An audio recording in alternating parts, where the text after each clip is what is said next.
Hey everyone, happy Friday. Chief Meteorologist Ross Whitley here, talking about our weather and our second weather wrap up for YouTube. So thanks for coming on in. And as we check out Panama City Beach here, yeah, it's been cold today. We started out in the 30s in most locations. We climbed up into the 40s and 50s across the area, but hadn't been much of a warm up. Thankfully, the wind is much calmer now than it was earlier.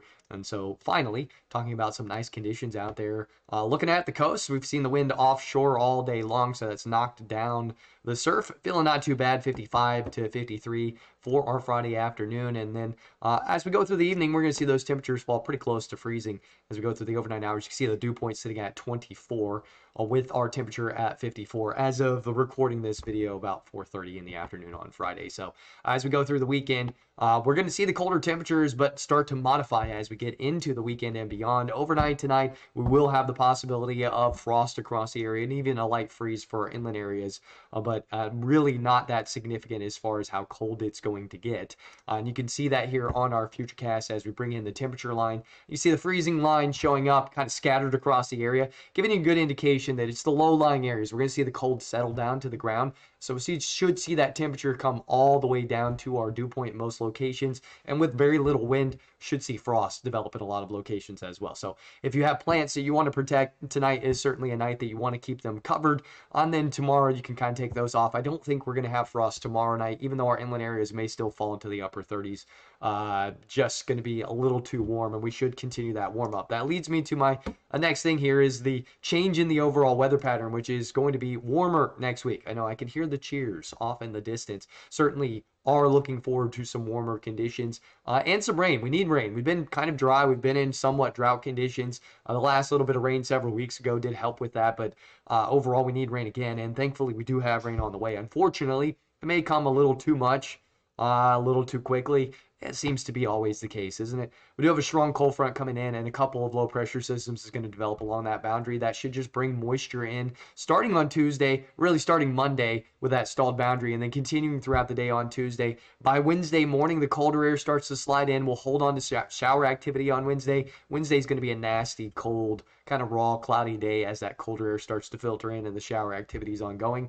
And then Wednesday night, Thursday morning, we'll be close to freezing again for a lot of locations as that colder air holds on. We kind of wedge in the high pressure system. What that means is the high pressure system goes up and around the higher elevations of the Appalachian and then gets forced down the eastern side of the Appalachian, so down into the Carolinas, into Georgia. And that wedge can work all the way into our area as well, as seen here. You can see that it's more efficient at night than it is during the day, because during the day we really don't have any elevation to hold that colder air in. So we kind of blow it out, but the high pressure system starts to bring it back during the night. So our overnights next week, after we do clear out some of the cold, will still be quite chilly, and the daytime highs will be quite nice after we get through that cold spell, which will be Thursday and Friday of next week. So by the weekend, we'll start to see improving conditions, and then we should have at least somewhat of a small warm-up period before Christmas, and we could see the colder air come back maybe the 20th to 22nd, somewhere in that time frame. Looks like we're going to be timing out pretty significant trough, but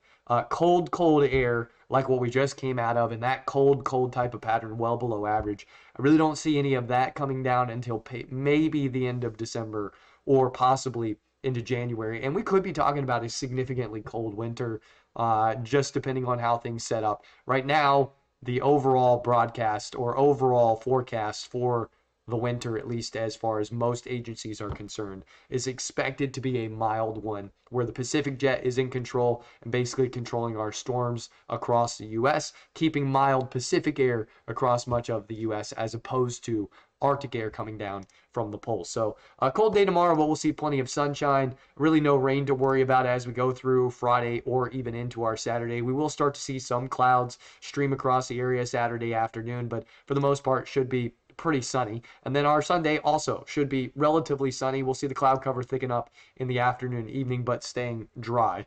For the beach tomorrow, wave heights around 1 foot like they are now. If you're going offshore, it'll be about 3 feet. And then, of course, our palm count still sticking around as well. Coastal areas here, did I actually modify? I don't know if I've actually updated this completely. It looks like I have.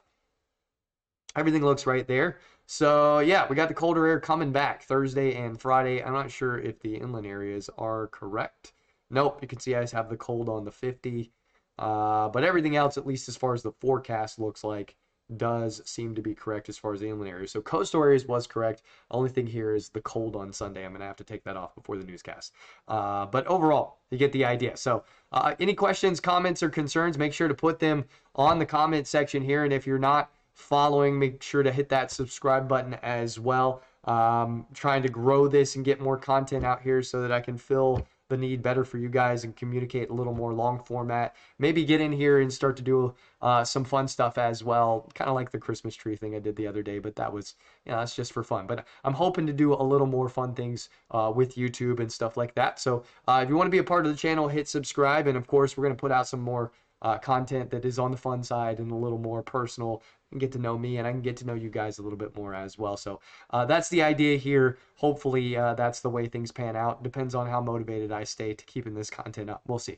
But overall, that's going to do it for our Friday. Enjoy a beautiful weekend. We got nice weather on the way. Make sure to tune in. We got the newscast coming up here as well. If you're watching this at some other point in time, thanks for watching through the video. And of course, again, we're hoping to do discussions depending on the weather. Of course, if we got severe weather ongoing and things like that, my time is pretty restricted when that happens. So I usually can't get in and do a discussion, but I'm hoping to do it Wednesday or Monday, Wednesday, and Friday. We may change it to Monday and Friday if this becomes a little too cumbersome, but the idea right now is Monday, Wednesday, Friday, you're going to get an exclusive discussion on YouTube. So make sure to hit that subscribe button so you'll be the first to get notified when it does come out. Thanks.